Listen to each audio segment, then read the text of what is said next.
Welcome to your Aseprite Crash Course. What we're going to create is this little idle animation here.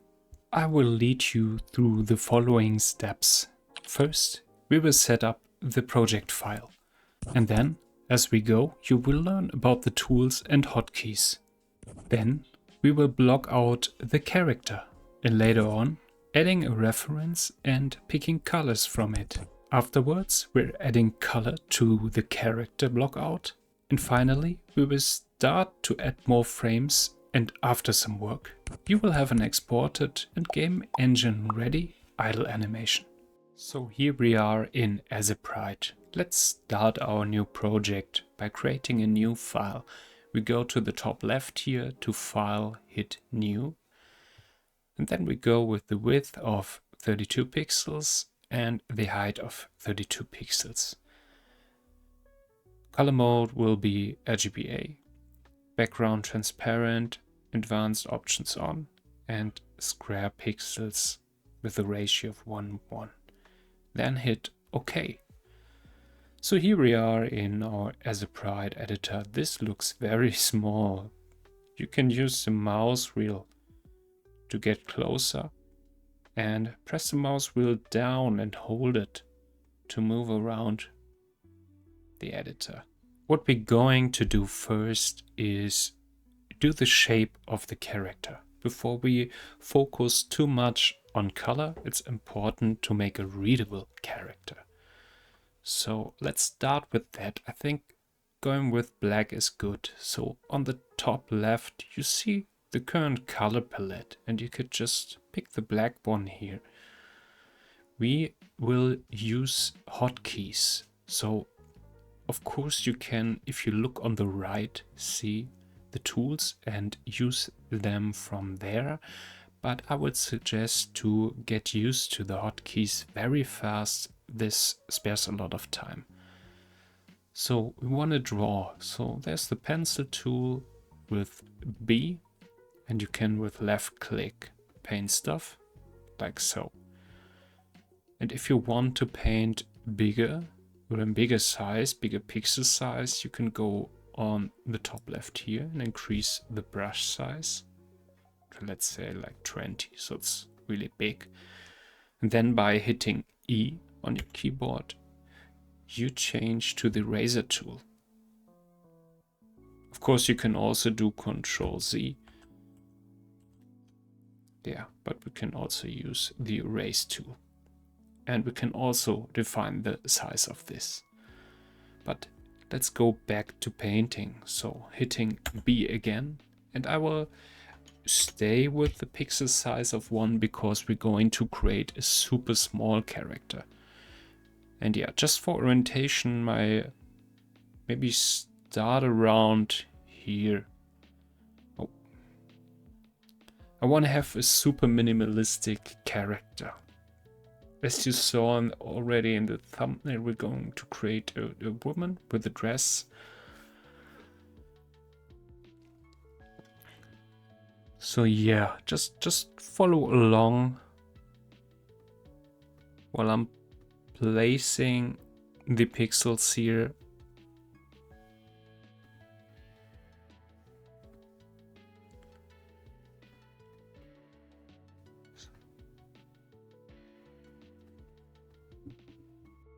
And we will see where that goes.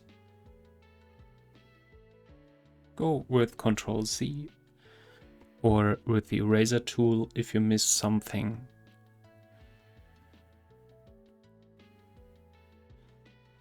Yeah, so this will be like the head, some bun, the hair around it, the neck, and maybe some hair straw going down from here, the torso, and then the left arm from it. It's like hanging. And then we have the hips and maybe some of the arm behind her is also visible.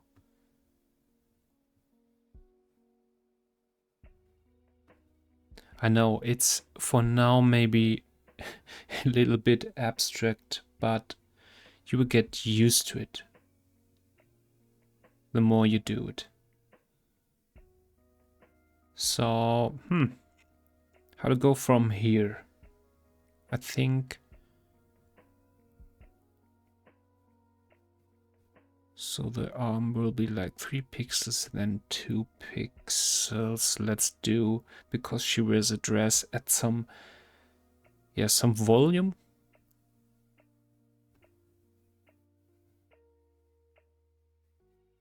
There are 2. Maybe like this.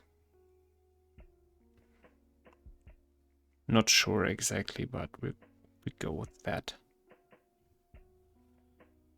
And then, wait, let's remove this. I want to see it at least a little bit of the feet. Of course, in this tutorial, we're going to create an idle animation, but if you want to move on from that and go to run animation also, then it's good to see the feet. Yeah, maybe like this. There's some space to make the character better readable, because it's side view. So we have like here the, let me select white for this, like a little bit S curve from the spine. Yeah. I think that's good for the shape. We move on now to picking colors, because I made the decision not staying too abstract. So let's now add the colors, and then we're going to animate this. For that, we will use a reference. And how to add a reference directly into here. So we go up here in the menu to Layer, New. Then we go to New Layer, or New Reference Layer from File. Then we're picking a portrait. If you like, you can just do now, make a screenshot of it. From there, we will use and pick the colors to add to our color palette, but you can use your own if you want. So let's move on. We're now back in Aseprite, and now a little bit introduction to the layers. Everything is layered here. You can see we drew our character on layer 1, and just behind there is the reference layer.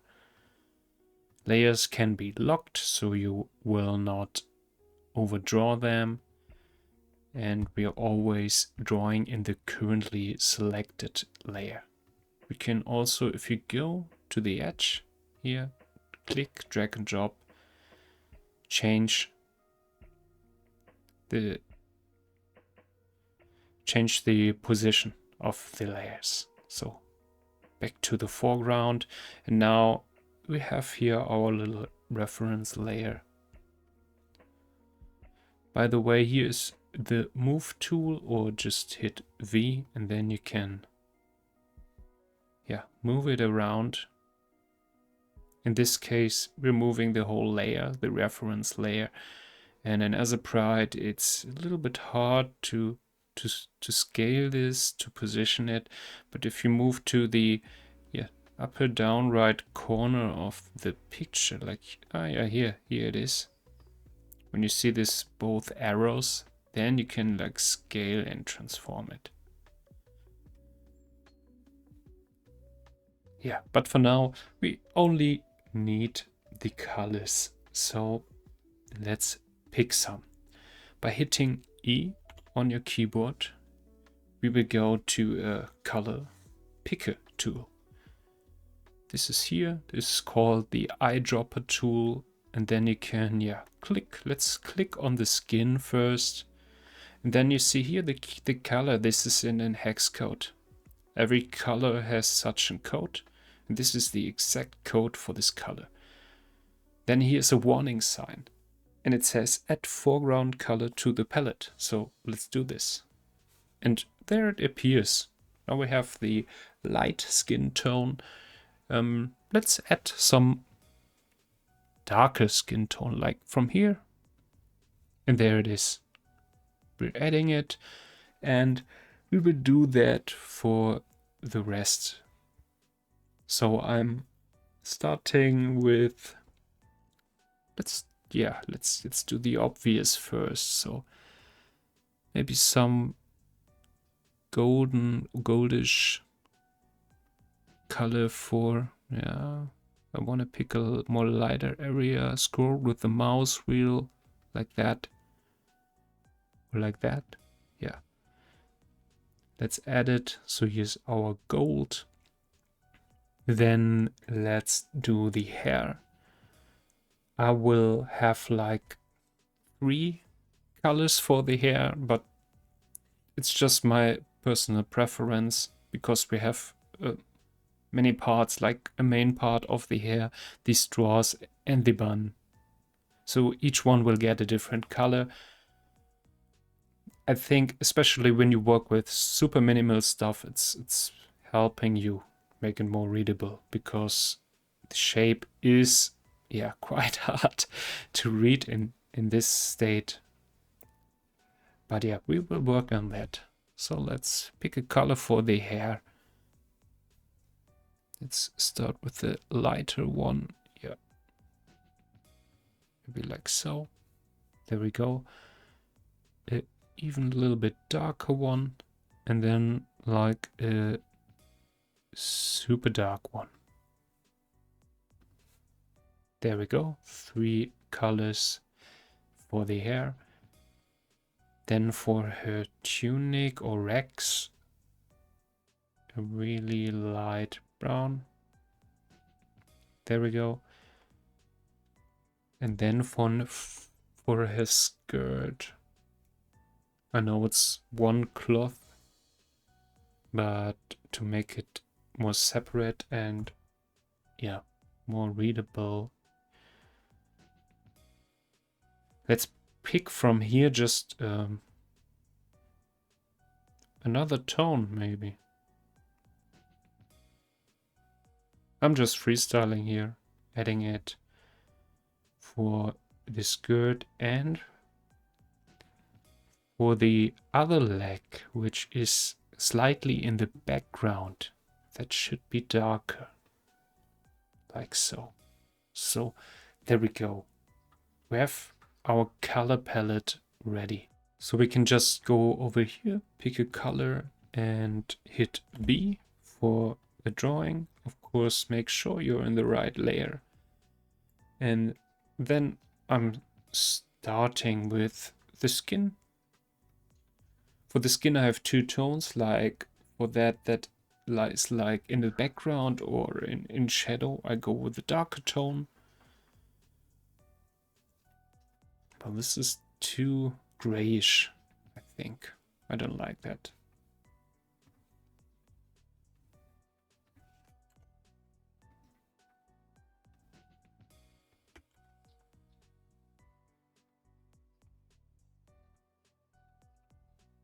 Let's add this one. Yeah, that's a little bit better.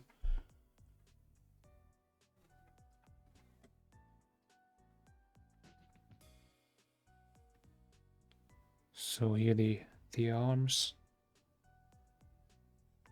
Some of the left arm should be visible, but in the background, so the feet, front feet, back feet. Let's turn the reference off. I think the colors are clear here. By hitting the eye here, visible or not visible. Then let's move on. I have the broke like directly under her neck. Maybe some skin visible here also. And for the hair, let's start with the bun. The bun is the darkest area, which is here. Then we have, yeah, like this draws. Let's do it like so, and the lighter areas of the hair.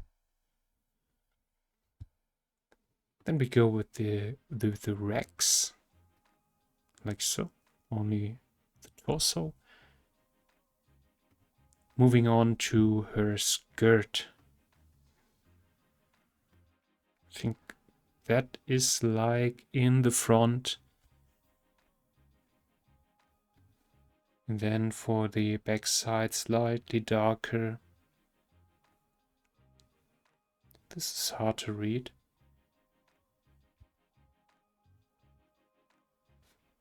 You know what? We will add some, yeah, from the right here.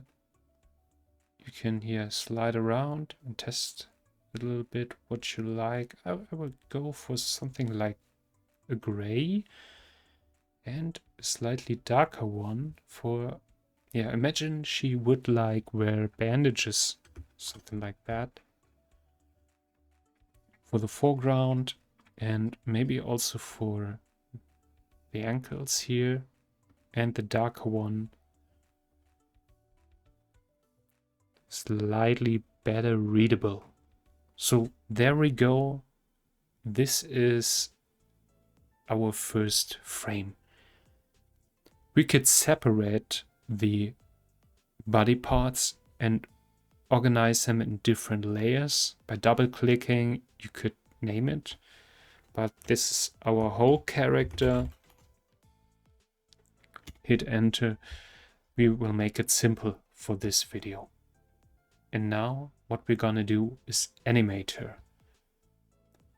This means we need more frames to give the illusion of movement. If you go down to the right, there you see it. Frame, recurrent frame 1. So hitting the plus button gives us a second frame. And in this case, it automatically created a copy of our first frame. If I select it and hit like delete, yeah, we can clear it. What I did here is, if you hit this button here, this tiny rectangle or cube, then you can have like a foreshadowing from the frame before, so you see where you were. That's a good orientation. I would highly suggest you use this when you're going to animate something in Aseprite. For our second frame, we will make it very easy. Now I'm going to the select tool here, or M on your keyboard, and wait, no, first we'll copy here again, Ctrl C, Ctrl V, and there we go. Then make sure you select only this frame and this layer, character. Then we go to the rectangular marquee tool, so is it called? Okay, we're hitting M. Head over here, and we do by left clicking and, yeah, making it bigger here, like on Windows with right click. We select this head here. We select it, and then we can move it around. And what we're gonna do is just go 1 pixel down, like so. Hit enter, and yeah, click in the empty space. Of course, the hair moves with her head going down. So I'm going back to hitting B, and was the color, the light color of her hair, that one, yeah. This looks crazy when you hit like going play, but we make it minimal, and by right-clicking on this button, you can set the playback speed of the animation. What we're going to use here is 0.25. Make it like super simple. Her head is going up and down. So far so good. Let's now move on with the last frame, or the third frame. Adding a new frame here. And now we make a copy of the first frame again and place it here.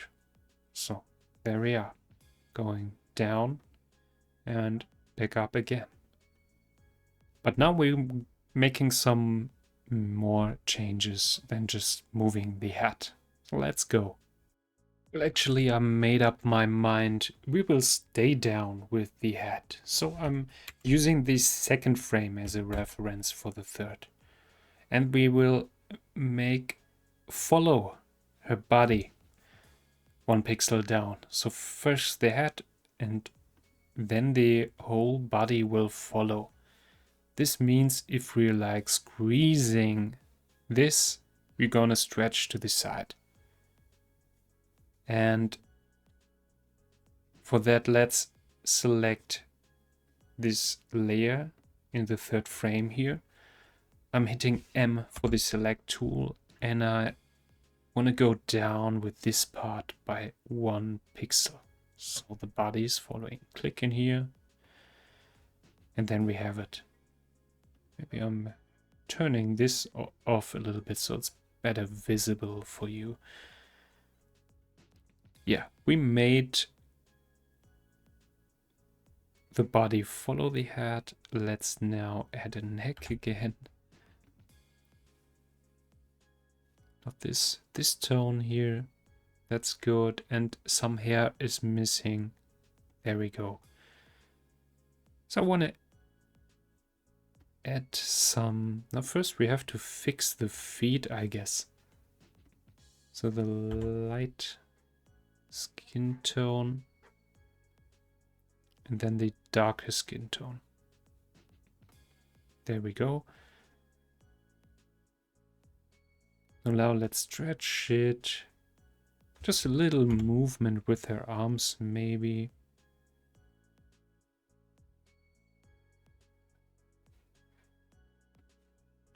Like so. And with the left arm also. Then I would say she's, yeah, like bending the knee a little bit. So we have this curve here a little bit, and then a tiny bit more volume here, I think. What's the right color for this? There. Yeah. Maybe going down a little bit here. Like so. Right click, playback speed. Oh, it's already here. That is good. Some little tiny moving, breathing animation you can use for your game. If you want to export it, just go to File, Export, and you can directly export it as a sprite sheet. We go here by rows and open sprite sheet, and then we can hit export. And there we go. You can use it for your game and then go save. Save as, and then hit PNG and go save. Have fun with your first animation.